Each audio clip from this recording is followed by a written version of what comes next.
Good morning and welcome to Axis Direct Opening Bell, a quick pre-market briefing with key global cues, overnight trends, and market-moving insights to keep you ahead. We'll start with the global markets.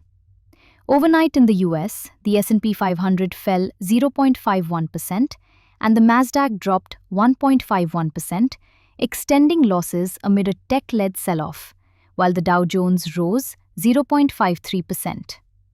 The weakness spilled into Asia, where most markets declined.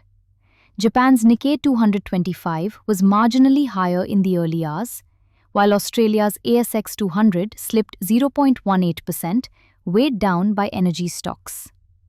In India, Nifty closed the last session at 25,776, up 48 points, whereas Bank Nifty settled at 60,238, gaining 197 points.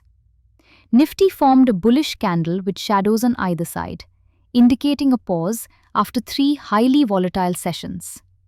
The index stayed range-bound, taking support near the previous session low and the 40-day EMA around 25,629. Meanwhile, the Nifty IT Index's 6% plunge marks a structural shift as Anthropic's Claude Cowork threatens to replace high-margin human outsourcing with automated AI agents. This looming threat, coupled with a sharp rupee appreciation, is forcing a brutal revaluation of the traditional Indian IT service model.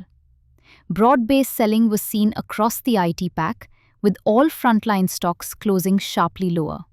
For today, a move above the previous high of 25,818 could trigger buying towards the psychological level of 26,000.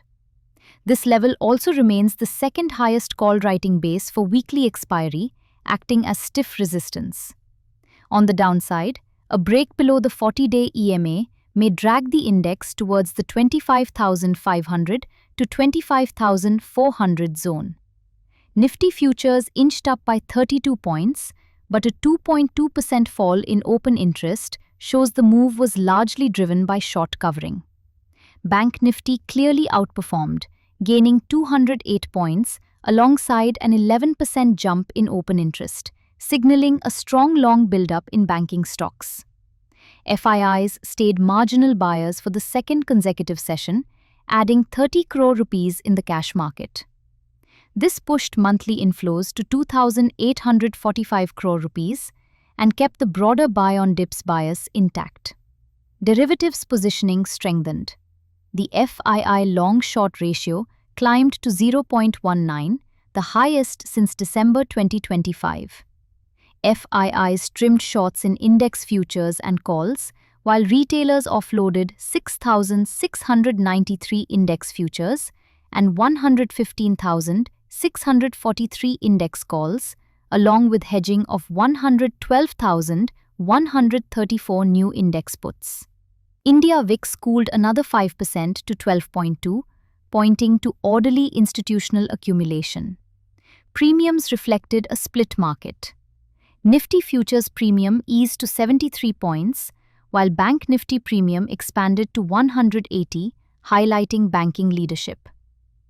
Nifty PCR rose to 1.07, and Bank Nifty PCR to 1.10, signaling balanced weekly expiry positioning. The rupee weakened slightly to 90.43 per dollar.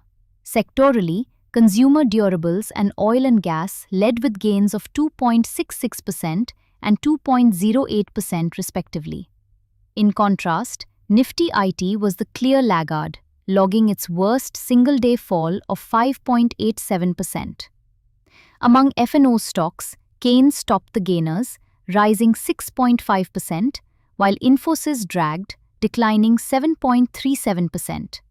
On commodities, spot gold surrendered its early gains after hitting an intraday high of $5,092, failing to sustain higher levels. Prices reversed sharply to close nearly flat, up 0.37% at $4,964.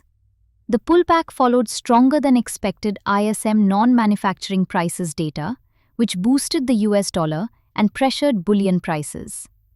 Spot silver pared most of its intraday gains, retreating from a near 8% rally to close 3.6% higher at $88.18.